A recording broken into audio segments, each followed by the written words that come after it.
Bab 94, Samar 4. Jangan lupa like dan subscribe, agar kami makin semangat upload lebih banyak. Elf bergerak cepat, terutama di hutan, di mana elf berlari sangat cepat sehingga terlihat seperti menerima bantuan sihir. Namun, elf atau lainnya, tidak mungkin mereka masih bisa berlari secepat itu hanya dengan satu kaki. Peri berkaki satu bisa berlari cukup cepat sehingga sulit untuk percaya bahwa mereka berkaki satu, tetapi tidak mungkin bagi mereka untuk berlari lebih cepat dari para budak terampil yang mengejar mereka. Hati mereka, satu terasa seperti akan meledak, kaki palsu mereka yang ceroboh sudah mulai pecah, dan kepala mereka terasa seperti berputar. Peri itu punya firasat bahwa itu tidak akan lama sebelum mereka pingsan. Tapi mereka sama sekali tidak bisa membiarkan diri mereka melakukannya. Setelah akhirnya mencapai Samar, mereka takut ketika mereka pingsan, mereka akan membuka mata lagi tanpa mengetahui di mana mereka berada. Hayah! Tangisan tajam para pengejar mereka semakin dekat. Suara ini adalah teriakan berburu suku asli hutan hujan. Prajurit suku berteriak riang saat mereka mengejar elf yang melarikan diri di belakang tunggangan mereka, serigala Vahan raksasa. Jika mereka mau, mereka bisa langsung menangkap mangsanya. Dengan tidak melakukannya, mereka berusaha menjaga mangsanya agar tidak hancur dalam keputusasaan. Elf adalah mangsa yang sangat dicari. Daripada menangkap elf-elf ini dan menggunakannya sebagai budak suku, para budak pribumi lebih suka menjualnya kepada pedagang budak asing yang datang jauh-jauh ke Samar hanya untuk membeli elf-elf ini. Karena itu, mereka tidak bisa membiarkan diri mereka melukai mangsanya dengan serius. Karena nilai elf sudah turun karena fakta bahwa itu berkaki satu, jika mereka meninggalkan bekas luka di tubuhnya juga, penurunan harga akan lebih dari yang bisa mereka terima. Elf, yang telah berlari dengan pincang, berhenti dengan terengah-engah. Ah!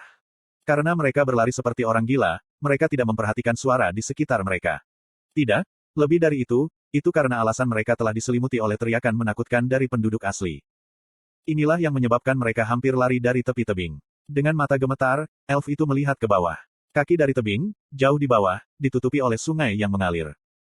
Mereka perlu menemukan jalan yang berbeda. Pincang, elf itu dibuat mundur. Tapi kemudian, tombak panjang menancap ke tanah di dekat elf itu. Kiyah, peri itu menjerit saat bahu mereka gemetar ketakutan. Prajurit suku menghalangi jalan kembali elf dari tebing. Serigala Vahan yang membawa para prajurit mengeluarkan suara menggeram saat mereka memamerkan taring tajam mereka. Penduduk asli bertopeng yang mengerikan itu mencibir saat mereka menunjuk ke arah peri. Arti di balik gerakan mereka adalah bahwa elf itu harus menyerah begitu saja dan diam-diam membiarkan dirinya ditangkap.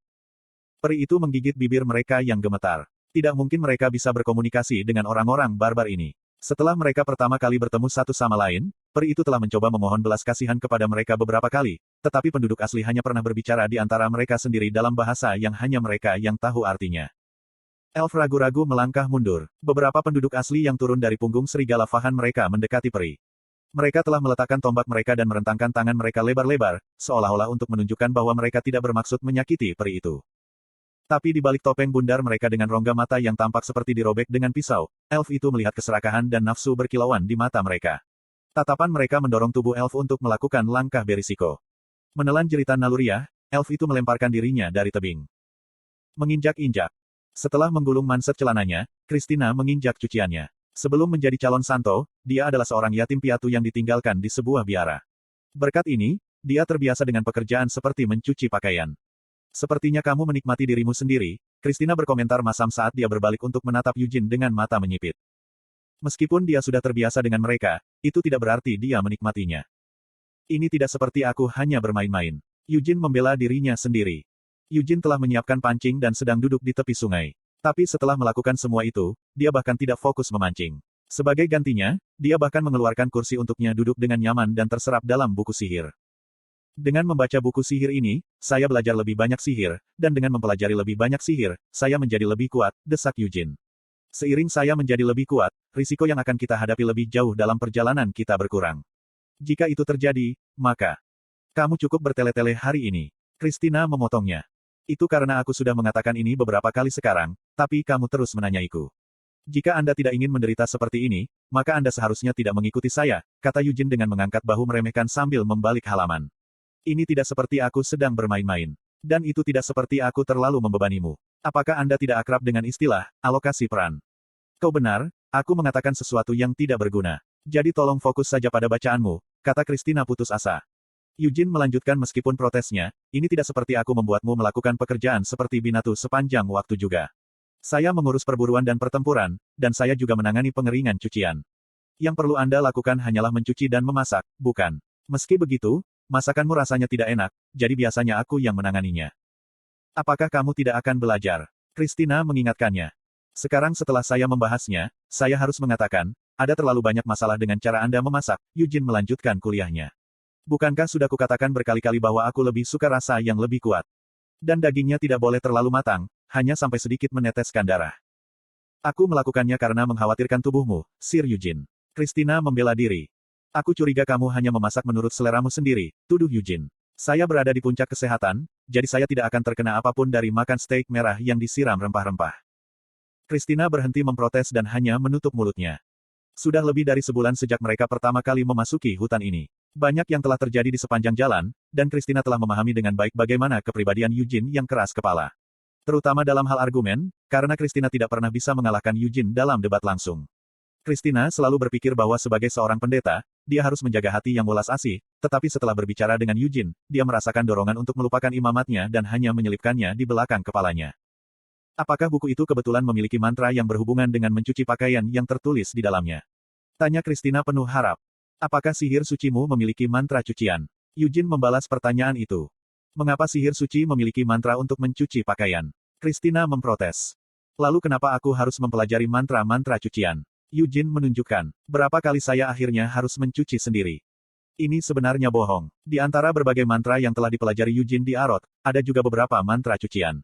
Dia baru saja mulai membuat Christina mencuci pakaian sebagai lelucon untuk menghilangkan kebosanannya. Namun, jika dia berterus terang sekarang, dan mengatakan padanya bahwa dia benar-benar tahu cara menggunakan sihir untuk mencuci pakaian, dia takut dia akan dicium oleh Christina. Terlebih lagi, apa yang Christina sedang cuci sekarang adalah seragam klerikalnya sendiri. Eugene memiliki banyak pakaian yang dikemas ke dalam jubahnya yang bisa dia ganti, tetapi Christina tidak membagikan pilihan itu. Christina juga memiliki tas yang memiliki beberapa mantra spasial di atasnya, tetapi tasnya tidak memiliki ruang penyimpanan sebanyak jubah kegelapan. Saat mereka berjalan-jalan di hutan, mereka tidak bisa melewatkan satu hari pun tanpa mengotori pakaian mereka, tetapi Christina tidak tahan dengan kotoran di seragam klerusnya, yang seharusnya selalu dijaga kebersihannya. Kamu bisa memakai beberapa pakaian lain. Jika seorang pendeta tidak mengenakan pakaian klerikal mereka, apalagi yang harus mereka kenakan? Terutama karena kehendak Tuhan bahwa saya menemani Anda, Sir Eugene, jadi saya benar-benar tidak bisa melepas pakaian imam saya. Bukannya dia tidak mengerti dari mana dia berasal. Dalam kehidupan Eugene sebelumnya, Anise juga dengan keras kepala bersikeras mengenakan seragam klerikalnya saat mereka bepergian. Meskipun di Helmut dia hanya mengenakan apapun yang dia ambil, kenang Eugene. Bagaimanapun, ini berarti bahwa Christina sendiri yang telah memutuskan bahwa adalah ide yang baik untuk mencuci pakaian tanpa alas kaki di air sungai yang dingin. Karena itu, Eugene tidak merasa bersalah karena tidak menggunakan mantra cucian untuk membantunya. Dia akan mengeringkan pakaian basah dengan bantuan roh angin begitu Christina selesai mencuci pakaiannya, dan bukankah melakukan itu sudah cukup membantu? Eugene tiba-tiba bersenandung saat dia berhenti membaca teks sihir dan mengangkat kepalanya. Ini bukan sebagai reaksi terhadap gerakan dari pancing. Bangun dari kursinya, Eugene membersihkan kursi celananya dan berbalik untuk melihat ke atas. Apakah itu monster? Christina bertanya, berbalik untuk melihat Eugene sambil berhenti di tengah-tengah meremas jubahnya hingga kering. Hutan ini penuh dengan monster, tapi mereka juga tidak bisa mengabaikan kemungkinan menjadi bandit. Tapi karena mereka mencuci pakaian di dekat sungai, kemungkinan besar mereka telah berhasil memprovokasi salah satu monster yang tinggal di sungai untuk menyerang mereka. Tidak, jawab Eugene sambil mengambil pancing. Ini tangkapan besar. Sambil menyeringai, Eugene melemparkan pancingnya. Saat pancing panjang tergulung, itu ditutupi oleh mana Eugene. Eugene memanipulasi pancing menggunakan kehendaknya dan menangkap objek yang datang mengambang dari hulu. Seorang elf. Christina bertanya dengan ekspresi khawatir. Eugene menarik elf yang dia tangkap ke tepi sungai. Hutan hujan samar tropis selalu lembab, tetapi air sungainya dingin. Setelah melihat ke bawah pada tubuh elf yang pucat dan kelelahan, Eugene mengulurkan tangannya. Meskipun tubuh elf itu sedingin es, mereka masih sulit bernapas. Eugene pertama-tama memanggil roh angin untuk mengeringkan pakaian basah mereka, lalu menciptakan api menggunakan sihir. Christina, panggil Eugene. Ya, jawab Christina saat dia segera menghentikan apa yang dia lakukan dan datang ke sisi peri. Sebuah cahaya terang bersinar dari tangannya dan menyapu tubuh elf itu. Dengan ini, warna kembali ke kulit mereka cukup cepat sehingga perubahannya bisa dilihat dengan mata telanjang. Jadi mereka budak, Eugene membenarkan. Mengangkat ujung pakaian mereka, Eugene menemukan tanda yang telah dicap pada mereka di dekat pusar mereka. Meskipun perbudakan telah dihapuskan selama kehidupan sebelumnya, bahkan saat itu ada banyak budak ilegal. Kakinya, gumam Christina prihatin. Sudah lama diamputasi. Mereka pasti telah memotongnya sendiri, kata Eugene sambil melirik kaki kiri elf itu. Permukaan tunggul itu tampak seperti terkelupas secara kasar, dan darah terus mengalir darinya. Sepertinya kaki palsu murahan mereka telah masuk ke dalam daging mereka. Mungkinkah mereka melarikan diri dari pedagang budak? Christina berspekulasi. Kami akan mengetahuinya segera setelah kami membangunkan mereka, jawab Eugene. Meskipun keadaan elf itu menyedihkan, pertemuan kebetulan mereka dapat dianggap sebagai keberuntungan bagi Eugene. Eugene meraih bahu elf itu dan dengan ringan mengguncangnya beberapa kali. Batuk. Bahkan sebelum membuka mata mereka, elf itu batuk dan memuntahkan air. Kemudian, mereka mengerang ketika mereka mencoba untuk melepaskan tubuh mereka dari cengkeraman Eugene. Kamu seharusnya tidak terlalu banyak bergerak, Eugene memperingatkan mereka. Mereka mungkin telah memberi elf itu beberapa perawatan darurat, tetapi bahkan ketika mengatakannya dengan murah hati, elf itu tidak dapat digambarkan dalam keadaan sehat. Memar menutupi seluruh tubuh mereka dan jumlah patah tulang. Luka-luka ini tampaknya bukan dari serangan. Mereka mungkin ditopang oleh jatuh ke air dari ketinggian. Kiyah, teriak elf itu, ketika mereka menyadari situasi seperti apa yang mereka hadapi. Konten iklan. Aku mungkin seharusnya mulai dengan memberitahu mereka untuk tidak berteriak, gumam Eugene pada dirinya sendiri sambil melepaskan tubuh elf itu. Peri, yang telah beralih antara melihat Eugene dan Christina sejak mereka membuka mata, mulai merangkak menjauh dari mereka ke belakang. Elf itu tergagap. Kalian berdua, siapa kamu? Suku. Meskipun kami telah melakukan semua yang kami bisa untuk menyelamatkanmu, sepertinya kamu tidak merasa perlu menahan diri dengan kekasaranmu, Eugene mengamati dengan masam. Aku minta maaf. Sangat menyesal. Peri itu dengan panik meminta maaf. Meskipun Eugene hanya mengeluh setengah hati, elf itu segera mulai memohon pengampunan sambil membenturkan kepala mereka ke tanah. Setelah secara terang-terangan mengamati pemandangan ini, Christina melirik Eugene. Sepertinya wajah dan tingkah lakumu membuat mereka takut, Tuan Eugene, goda Christina. Bagaimana dengan wajahku? Eugene bertanya membela diri. Mungkin tidak sebagus milik elf, tapi cukup bagus sehingga aku tidak merasa malu membawanya kemanapun aku pergi. Ahaha, Christina tertawa terbahak-bahak. Tanpa mengangkat kepala mereka yang tertunduk, elf itu menggenggam tangan mereka dan menggosok telapak tangan mereka, sambil berkata, ya. Wajah Tuan benar-benar mengesankan. Ini sangat menakjubkan sehingga tidak ada elf yang bisa berpikir untuk membandingkan denganmu. Nyonya juga sangat cantik. Petik 2. Nyonya, Eugene mengulangi dengan bingung. Aku minta maaf. Maaf sekali. Elf itu meminta maaf sekali lagi. Maksudku nona muda itu benar-benar cantik. Apa yang salah dengan mereka? Mungkinkah otak mereka sedikit rusak juga? Gumam Eugene pada dirinya sendiri sambil mengerutkan alisnya. Mendengar ini, elf itu berhenti menggosokkan tangan mereka bersama-sama dan mulai membenturkan kepala mereka ke tanah saat mereka berkata, ya. Betul sekali. Kerusakan otak. Kepalaku tidak begitu baik. Jadi tolong, maafkan aku jika aku bodoh atau gagal mematuhi perintahmu. Kamu mencoba menenangkan mereka sedikit, kata Eugene sambil segera melangkah mundur ke belakang Christina. Mendengar ini, Christina hanya menunjuk keranjang yang penuh dengan cucian basah sambil tersenyum, lalu dia menoleh ke peri dan berkata, aku pernah mendengar bahwa rasmu cantik, dan kamu tampaknya menjadi bukti nyata akan hal itu. Nama saya Christina. Saya seorang pendeta yang memuja Dewa Cahaya. Pria di sana yang mengeringkan pakaian adalah pelayan dan pengawalku, jadi tolong jangan terlalu takut padanya. Apa yang dia maksud, pelayan? Saat Eguene menggerutu pada dirinya sendiri, dia memanggil roh angin. Roh mulai mengeringkan pakaian yang basah. Christina terus menenangkan peri itu. Kami tidak memiliki niat untuk mengintimidasi atau menyakiti Anda. Sebaliknya, kami sebenarnya ingin melindungi Anda dari kemalangan apapun yang mungkin Anda alami. Petik 2. Peri itu ragu-ragu. Apakah kamu benar-benar? Ya, tentu saja itu kebenarannya. Lagi pula, wajar saja jika tugas seorang imam adalah membantu dan menyelamatkan mereka yang dalam kesulitan. Dan jika ada pahlawan di dunia ini, dia juga pasti tidak akan ragu untuk melakukan apa yang adil dan benar. Saat Christina mengatakan ini, dia melirik Eugene. Dia sengaja mengangkat suaranya sehingga dia bisa mendengarnya. Eugene hanya mendengus ketika dia dengan santai melipat pakaian kering itu. Namaku adalah Narisa. Elf akhirnya memperkenalkan dirinya. Kemudian, dia mulai menceritakan kepada mereka kisah tragis yang akan membuat setiap pendengar menangis. Sederhananya, Narisa adalah budak yang melarikan diri. Pemiliknya, seorang pedagang kaya di Kekaisaran Kiel, telah membeli Narisa di pasar gelap 10 tahun yang lalu. Dan berapa umurmu sekarang? Christina bertanya dengan lembut. Narisa menjawab, aku 130. Jika kita mengubahnya menjadi tahun manusia, itu berarti kamu baru berusia 13 tahun, gumam Eugene. Tahun manusia, bagaimana apanya? Christina bertanya ketika dia menoleh ke Eugene dengan ekspresi bingung. Eugene menjelaskan, umur elf kira-kira mencapai 1000 tahun. Manusia normal dapat hidup di suatu tempat hingga 100 tahun jika mereka dapat mengatur umur panjang tanpa penyakit apapun, jadi jika Anda mengubah umur elf menjadi umur manusia, setiap 100 tahun bagi mereka dihitung sebagai 10 tahun bagi kita.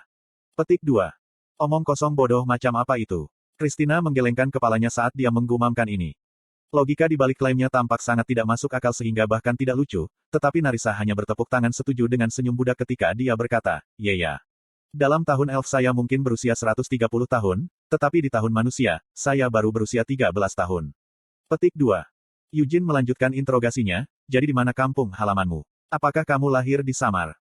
"Kampung halamanku di Gunung Odon Kekaisaran Kil," Narisa mengakui. "Apakah ada elf yang tinggal di sana juga?" Eugene bertanya dengan heran. Tidak lagi." Setelah mengatakan ini, kepala Narisa tenggelam, tidak dapat menemukan kata-kata lagi. Eugene dan Christina dapat mengetahui apa yang terjadi bahkan tanpa bertanya. Jarang ada elf yang tinggal di persembunyian jauh di dalam pegunungan, tapi tidak jarang elf seperti itu yang tinggal di persembunyian ditangkap dan diperbudak oleh seorang budak. Christina menghela nafas. Betapa menyedihkan. Setelah waktu yang lama, Christina akhirnya menunjukkan penampilan Sein yang sebenarnya. Dia merentangkan tangannya dan memeluk Narisa, membelai punggungnya yang gemetar. "Pasti sangat menyakitkan bagimu," gumam Christina penuh simpati. "Kamu harus memotong pergelangan kakimu sendiri hanya untuk melarikan diri, dan kemudian kamu datang jauh-jauh ke hutan ini." Eugene melangkah melewati Christina saat dia terus menghibur Narisa. Masih membelai punggung Narisa, dia melirik Eugene, tetapi tidak mengatakan apa-apa. Dia hanya mengangguk padanya, menyebabkan Eugene tersenyum. Elf adalah ras yang kuat. Tidak seperti manusia, mereka memiliki afinitas dengan semua roh, dan bisa merasakan mana bahkan tanpa pelatihan khusus. Otot mereka juga jauh lebih fleksibel dan tahan lama daripada manusia. Pemburu selalu mendapat informasi yang baik tentang ras yang mereka buru, dan hanya pergi berburu setelah melakukan persiapan yang matang. Ini adalah sama untuk suku yang tinggal di hutan ini. Mereka dilahirkan sebagai pemburu, dan dibesarkan sebagai pemburu. Manusia biasa mungkin tidak akan bisa bertahan hidup melompat dari tebing tinggi dan mendarat di sungai di bawahnya. Dari ketinggian seperti itu, mendarat di air tidak berbeda dengan mendarat di batu. Jika itu manusia, mereka akan mati, tetapi peri tidak akan mati. Bukan hanya karena tubuh mereka lebih kuat. Memiliki kedekatan dengan roh secara harfiah berarti dicintai oleh roh-roh itu. Alasan utama mengapa elf bisa berlari begitu cepat adalah karena roh-roh yang tersebar di seluruh angin mendorong mereka dari belakang. Itu juga berlaku untuk jenis jatuh ini, angin dan air sungai akan melindungi tubuh elf itu. Mengetahui hal itu, para budak tidak menghentikan pengejaran elf mereka. "Jadi kamu dari suku Garung?" Eugene menyapa para pemburu dari tempat dia duduk, di atas batu besar.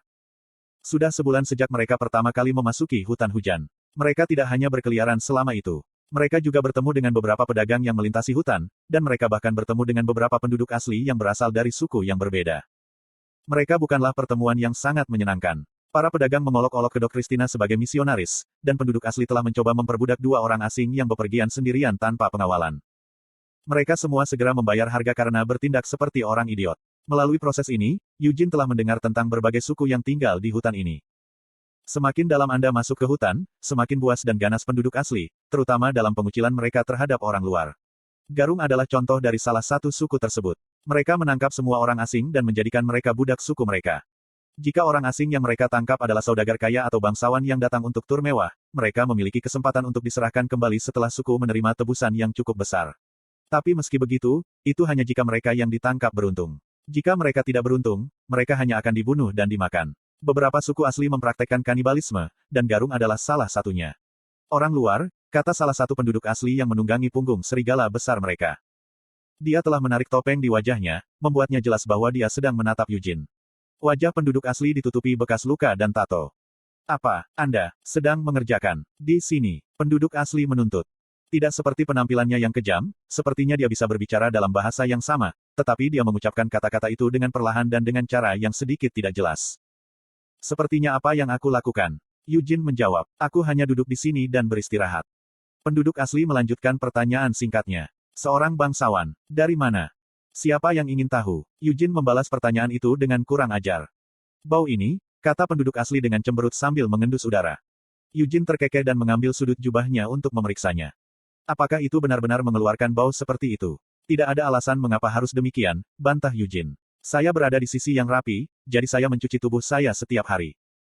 "Baunya seperti peri," geram penduduk asli. "Apakah aku terlihat seperti peri?" Eugene bertanya dengan mengejek. "Orang luar," kata penduduk asli sambil menyelipkan topengnya kembali dari tempatnya di sangga.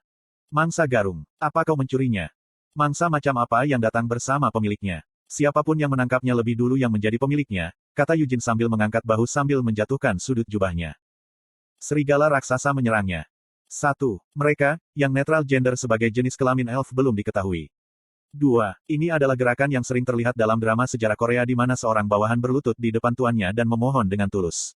Ini berakar pada doa perdukunan, dan memiliki kesamaan dengan praktik barat yang menyatukan kedua tangan Anda dalam doa.